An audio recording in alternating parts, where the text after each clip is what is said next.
Okay, so you want to buy the FIFA World Cup. Not a team, not a stadium, the entire tournament itself, the biggest single sporting event on the planet. Sounds impossible, right? You can't actually buy the World Cup. But what you can do is buy your way into hosting it, sponsoring it, broadcasting it, or even betting on the outcome of who controls it politically. And that's where the real money moves. Billions of dollars changing hands over a tournament that happens once every 4 years and lasts exactly 1 month. Let's start with what FIFA actually is, because most people get this wrong. FIFA isn't a government body, and it isn't a publicly traded company either. It's a non-profit association registered under Swiss law, headquartered in Zurich, and yet it sits on cash reserves north of $4 billion and generates over $7 billion in revenue across a single 4-year World Cup cycle. A non-profit making more money than most publicly traded companies and paying almost no tax on any of it, because Swiss non-profit law, combined with special host country tax exemptions negotiated before every tournament, lets FIFA operate nearly tax-free wherever the tournament lands. Host countries routinely pass special legislation exempting FIFA and its partners from local corporate tax, VAT, and even employee income tax for the duration of the event, essentially creating a temporary tax-free zone that follows the tournament around the planet every 4 years. So where does the money actually come from? 4 main buckets, and the split between them tells you everything about how modern sports actually make money. First, broadcasting rights. Networks around the world pay FIFA for the right to air the tournament, and this alone brought in over $3 billion for the 2022 Qatar cycle, making it by far FIFA's single largest revenue category. Fox paid roughly $400 million just for U.S. English language rights to the 2018 and 2022 tournaments combined, and Telemundo paid separately for Spanish language rights in the same market. Because FIFA doesn't sell one deal per country, it slices rights up by language and platform to squeeze maximum value out of every territory. Second, sponsorship. Companies like Adidas, Coca-Cola, and Visa pay to be official partners, anywhere from $25 to over $100 million each per cycle, just to put their logo on the perimeter boards and call themselves an official partner of the World Cup. FIFA runs a tiered sponsorship structure. Top-tier partners get global exclusivity in their category, meaning if Adidas is the official kit sponsor, Nike cannot advertise anywhere near the tournament, not even outside the stadium gates, a restriction FIFA enforces so aggressively that it's created an entire secondary industry of ambush marketing. Brands that build campaigns designed to associate with the World Cup without technically violating FIFA's sponsorship exclusivity. Third, ticketing. Millions of tickets sold across dozens of stadiums, and FIFA keeps almost all of it, unlike domestic leagues where the home club usually keeps the gate revenue from matches at their own stadium. Qatar 2022 sold over 3.4 million tickets, and ticketing revenue alone crossed $500 million, money that flows almost entirely to FIFA rather than the host nation or the stadium owner, even though the host built the stadium in the first place. Fourth, licensing. Video games, merchandise, the FIFA name and World Cup branding slapped on everything from jerseys to phone cases to limited edition sneakers. This bucket is smaller than the other 3, but it's pure margin, because FIFA doesn't manufacture anything. It just licenses its intellectual property and collects a royalty on every unit sold worldwide. Now here's the part that surprises people. The host country pays for almost everything and keeps almost nothing. When Qatar hosted in 2022, the country spent an estimated $220 billion building stadiums, metro lines, hotels, and entire new districts from scratch, including an entirely new city, Lusail, built specifically to host the final. FIFA's own direct contribution to those costs was close to zero. FIFA doesn't build stadiums. It doesn't pay for security, transportation, or infrastructure. The host government does, and then FIFA comes in, runs the tournament, keeps the broadcasting and sponsorship revenue, and leaves, taking its $4 to $5 billion surplus back to Zurich, while the host nation is left holding decades of infrastructure debt. Why would any country agree to that? Because hosting is a geopolitical flex, not a business decision. Qatar wasn't trying to make a profit on ticket sales. It was buying a month of being the center of the entire planet's attention. a soft power investment worth more to its long-term global standing than any stadium ever could be. Qatar used the tournament to reposition itself globally, driving tourism infrastructure investment, airline expansion through Qatar Airways, and international recognition that a country of under 3 million people would never achieve through conventional diplomacy alone. Russia did the same thing in 2018, spending over $11 billion to host a tournament that generated a fraction of that back domestically, using the event to project a modern, welcoming image at a moment when the country's international reputation badly needed exactly that kind of positive global coverage. This brings us to the bidding process itself, which is its own strange economy, almost a shadow industry in its own right. Countries spend tens of millions of dollars just competing for the right to host, flying FIFA delegates around on inspection tours, building glossy presentation packages, commissioning architectural renderings of stadiums that may never be built if the bid fails, and promising infrastructure investments before a single ball is kicked. Some countries hire the same lobbying and consulting firms that other nations use for Olympic bids, spending $20 to $50 million on the bidding process alone, with absolutely no guarantee of winning, money that simply evaporates if another country's bid wins the vote. And this is exactly where FIFA's biggest scandal exploded. In 2015, U.S. federal prosecutors indicted over a dozen FIFA officials on corruption charges, alleging more than $150 million in bribes tied to broadcasting deals and hosting votes going back decades. The investigation revealed a pattern of executives at FIFA and regional confederations accepting kickbacks in exchange for their votes on which country would host, effectively meaning some hosting decisions were bought rather than earned on merit. Sepp Blatter, FIFA's president for 17 years, was eventually banned from football entirely, and Michel Platini, once considered the heir apparent to lead FIFA, was similarly banned over a disputed $2 million payment tied to the same investigation. The lesson from that scandal: when a non-profit generates this much cash with almost no public shareholders watching, insiders find ways to skim from every corner of the machine. And it took a U.S. Department of Justice investigation, not FIFA's own internal governance, to expose it. Let's talk about where the profit actually concentrates, because it's not evenly spread across everyone involved in the tournament. FIFA's own operating surplus for the 2018 Russia cycle was over $3 billion, most of it sitting in reserves for future tournaments and confederation payouts to member federations around the world, essentially FIFA redistributing a slice of its profit back to national football associations as a way of maintaining political support within the organization. But the real per-project winners are the broadcasters and sponsors, not FIFA itself in any single country. A network like Fox or Telemundo can generate advertising revenue during the tournament that dwarfs what they paid FIFA for the rights, because World Cup viewership numbers are almost unmatched by any other event on the calendar. The 2022 final alone drew over 1.5 billion viewers worldwide, a number no Super Bowl or Olympics broadcast has ever touched. And that kind of audience lets broadcasters charge premium advertising rates for a full month straight, not just a single game day. Then there's the players and clubs, who technically get almost nothing from FIFA directly. And this has caused real tension between FIFA and the world's biggest football clubs for years.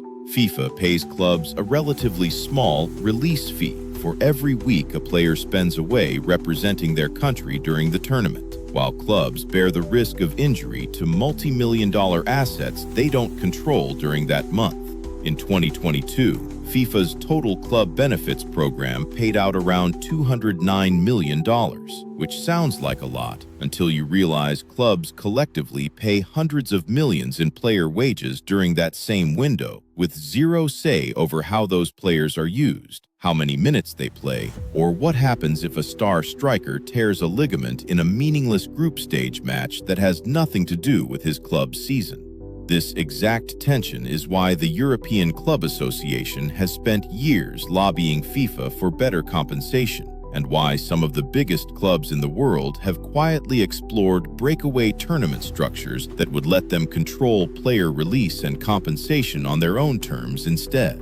Now let's talk about how badly this can go wrong for a host nation, because the FIFA side of the ledger always looks clean, and the host side almost never does.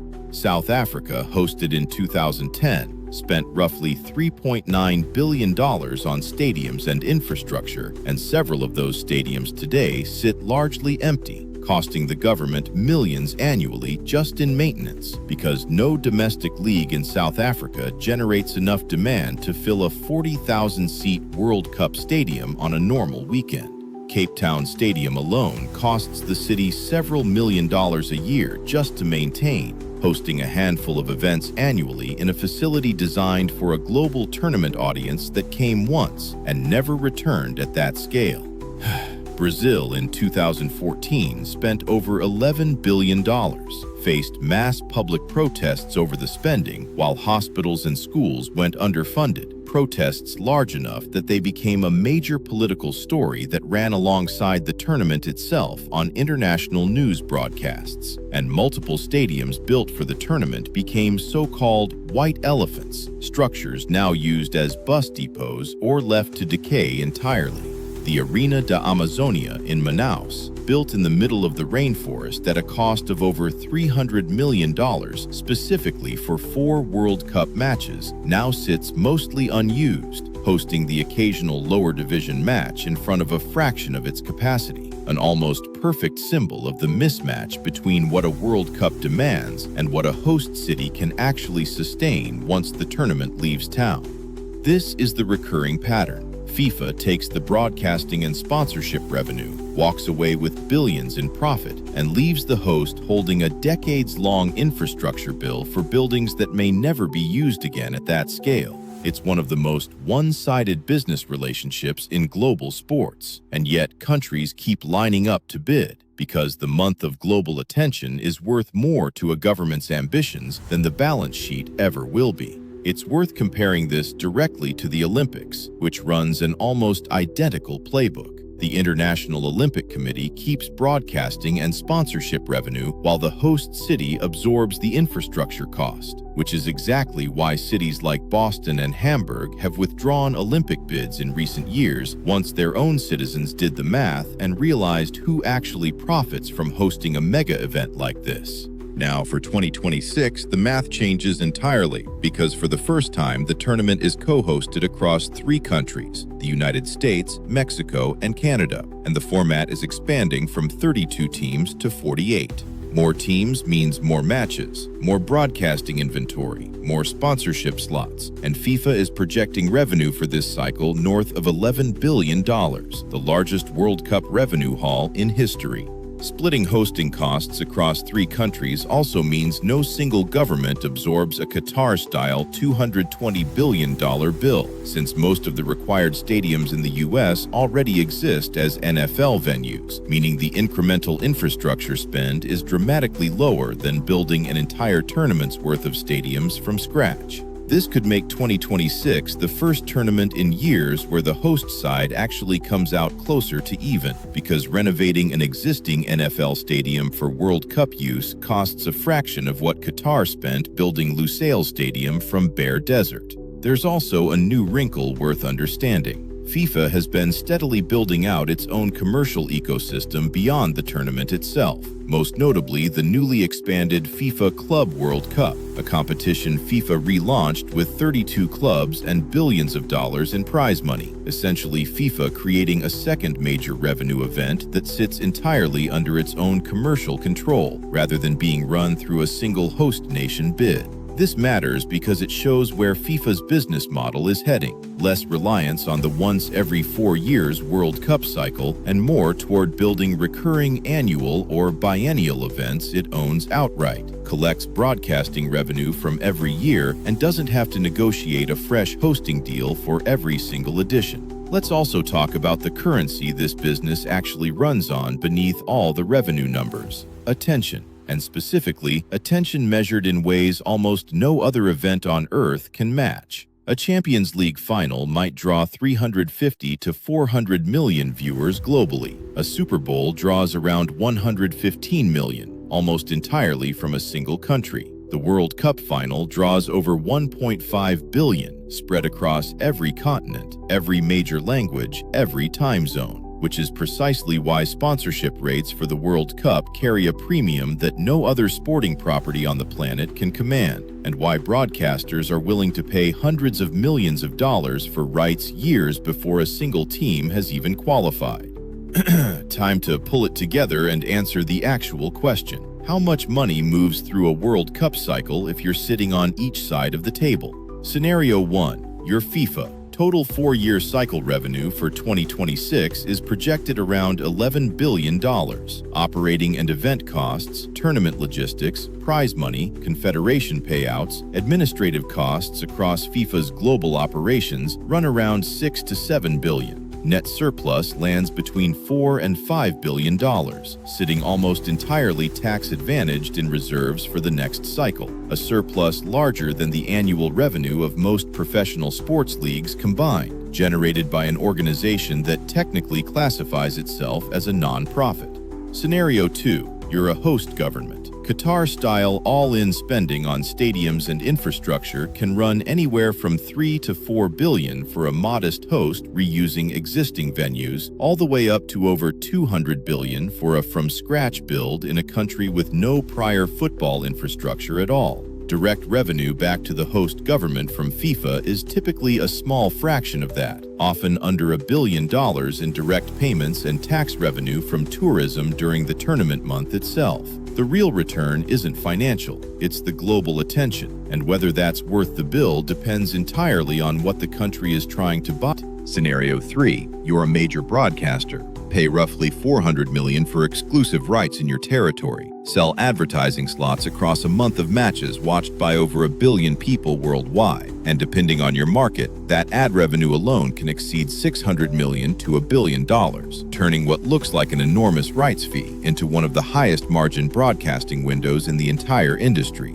often the single most profitable month of programming a network runs across its entire 4-year business cycle. Scenario 4. You're a top-tier global sponsor. Pay somewhere between $25 and over $100 million for exclusive category rights, and in exchange, get your brand attached to the single most watched sporting event on the planet for 4 straight years, not just the 1 month of the tournament itself, since top sponsorship deals typically span the entire cycle, including qualifying matches. Companies that have run this playbook for decades. Coca-Cola has been a FIFA partner since 1978. Treat this less like an event sponsorship and more like a permanent piece of their global marketing infrastructure, a cost that gets absorbed into brand-building budgets precisely because the return, measured in global brand recognition rather than direct sales, is difficult for any competitor to replicate at any price. So if you're thinking about the World Cup as a business, remember this: FIFA doesn't build a single stadium, doesn't pay for a single road, and still walks away with billions every 4 years. Everyone else pays for the party. The host government builds the venue. The broadcaster pays for the rights and hopes the ad sales cover it. The sponsor writes a check for the right to stand next to the spectacle. And the clubs hand over their most valuable players for a month and hope nobody comes back injured. FIFA just sells the tickets to watch it happen, and somehow, every 4 years, every single party at that table lines up to pay for the privilege